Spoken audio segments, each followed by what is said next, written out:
O estoicismo é um movimento filosófico que surgiu na Grécia Antiga. Essa vertente preza pela fidelidade ao conhecimento, contrapondo-se a todos os tipos de sentimentos externos.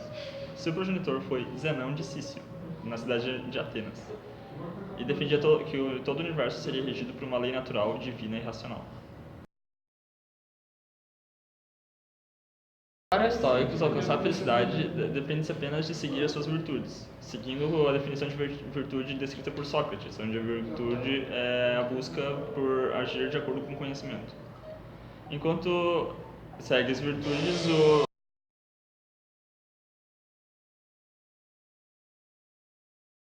além de seguir as virtudes, deve-se abdicar totalmente dos vícios, que são considerados maus absolutos pelos estoicos.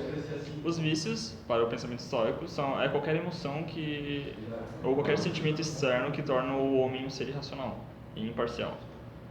Esses são chamados de vícios da alma, os únicos inimigos de um homem verdadeiramente sábio. Além disso, a corrente do estoicismo vê a realidade como sendo regida por um destino inabalável, e que o homem deve ser posicionado perante o seu destino sempre de forma positiva, praticando bem em qualquer situação, independente do que o destino propõe a ele, ignorando de qualquer forma os sentimentos que ela pode causar, uma vez que são incontroláveis.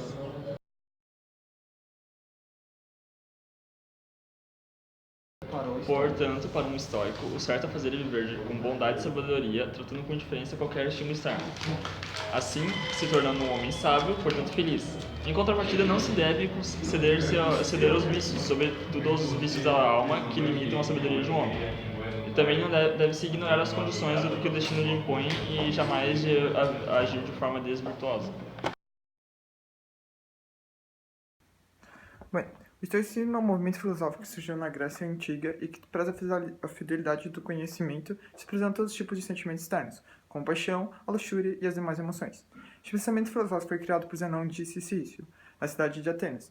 Ele defendia que todo o universo seria governado por uma lei natural e divina e que também seria racional. Para ser humano alcançar a verdadeira felicidade, ele deveria depender apenas de suas virtudes, abdicando totalmente do vício, que é considerado pelos estoicos um mal absoluto.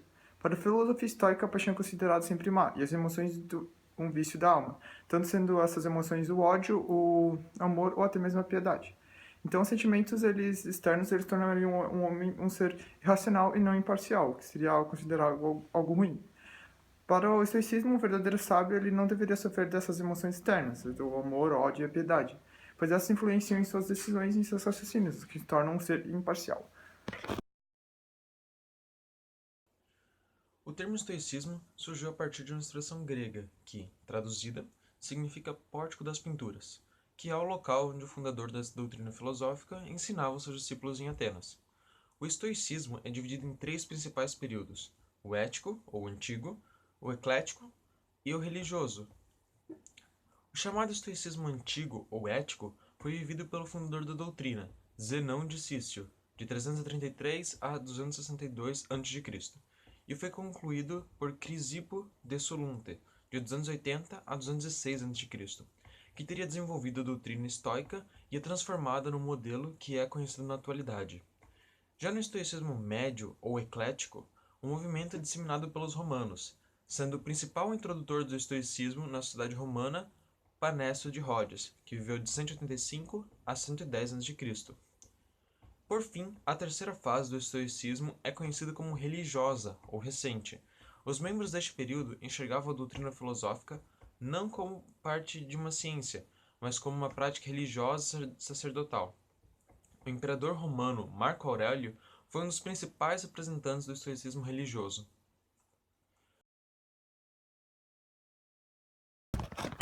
Bom, agora citar um pouco das características do estoicismo.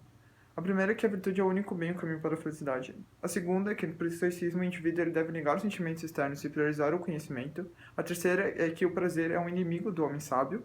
A quarta é que o universo é governado por uma razão, tanto uma razão universal natural.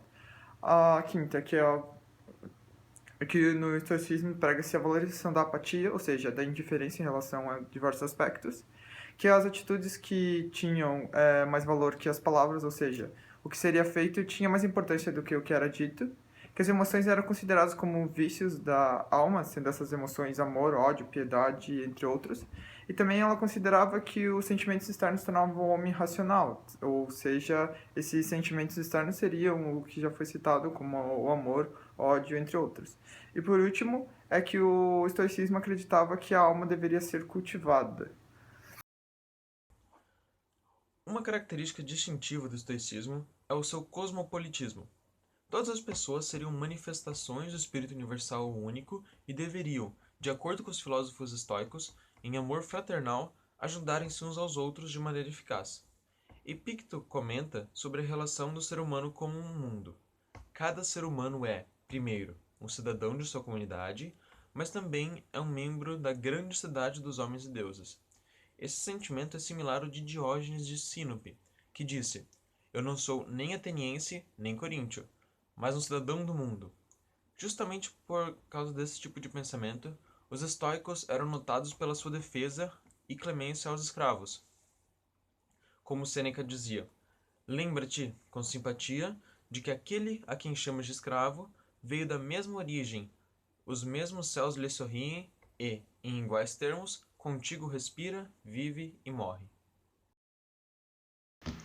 A concepção da realidade por parte dos estoicos considera que existe um destino e que ele não é controlável pelo homem. No entanto, a filosofia estoica defende que o homem deve se posicionar perante esse destino, sempre de forma positiva, sempre praticando o bem, mesmo diante de situações problemáticas ou desagradáveis.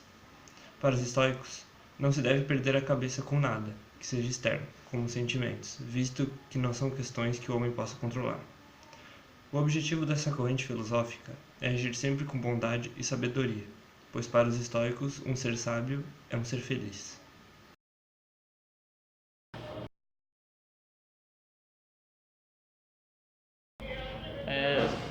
Agora vamos citar alguns dos principais nomes do estoicismo. Um deles é o Zenão de Cício, que foi o filósofo fundador do estoicismo, nascido na ilha de Chipre. Foi também responsável pela formulação de diversos paradoxos no âmbito da filosofia. Outro pensador é o Cleantes de Assos. Cleantes foi um filósofo natural de Assos, atualmente Turquia, que teve grande influência na introdução do conceito de materialismo para a filosofia. Outro estoico é o Crispo de Sólis, que foi um filósofo grego de grande influência na sistematização dos conceitos seguidos pelos estoicos. Também tem o Penésio de Rhodes, que foi um filósofo grego de extrema importância para a difusão do estoicismo em Roma. Houve também o Posidônio, que, nascido na Síria, foi um filósofo que ocupou o cargo de embaixador de Roma. Seus pensamentos tinham como base racionalismo e empirismo. Também tem o Diógenes, da Babilônia, que foi o principal líder da escola estoica de Atenas e um dos 13 filósofos enviados a Roma. Também há o Marco Aurélio, que foi um imperador romano e um filósofo que contribuiu muito para os estudos religiosos e para os conceitos estoicistas.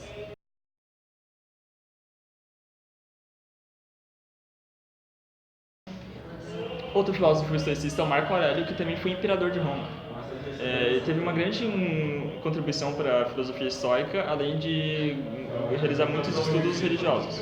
Por fim, Sêneca, um filósofo de grande contribuição para o conceito de ética, física e lógica utilizado pelos estoicos.